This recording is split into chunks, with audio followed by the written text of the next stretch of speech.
ఈ బాధ అయితే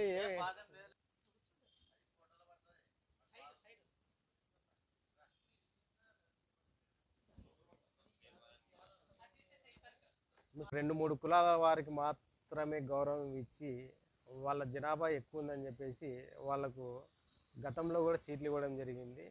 కానీ యాదవ్స్ని ఏ పార్టీ కూడా పట్టించుకునే పాపన పోలేదు. ఈ రకంగా మేము లెక్కలు వేసుకొని చూస్తే ప్రతి ఒక్క నియోజకవర్గంలో 30,000 మెజార్టీ, 30,000 ఓటింగ్ ఎక్కడ తగ్గకుండా అన్ని నియోజకవర్గాల్లో కర్నూలు నుంచి మొదలు పెడితే ఆలూరు వరకు, కర్నూలు, కోడుమూరు, ఎమ్మిగనూరు, ఆదోని, మంత్రాలయం, తర్వాత వచ్చేసి ఆలూరు, ఒక్కొక్క నియోజకవర్గంలో 30,000 ఓటింగ్ చేసే కెపాసిటీ మా యాదవులకు ఉంది. దీన్ని దృష్టిలో పెట్టుకొని అన్ని పార్టీల వాళ్ళు ఒక ఎంపీ 2 ఎమ్మెల్యే టికెట్లు కేటాయించాలని డిమాండ్ చేయడం జరుగుతూ ఉంది. గతంలో కూడా జరిగింది.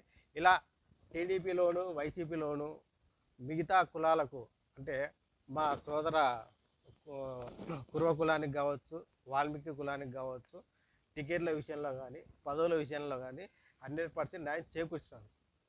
ఒక అన్యాయం జరిగింది మాత్రం మా యాదవులకి. అందుకే మేము ఏకదాటిగా అందరం కలుపుకొని అన్ని సంఘాలను కలుపుకొని ఒకటే డిమాండ్ చేస్తున్నాం.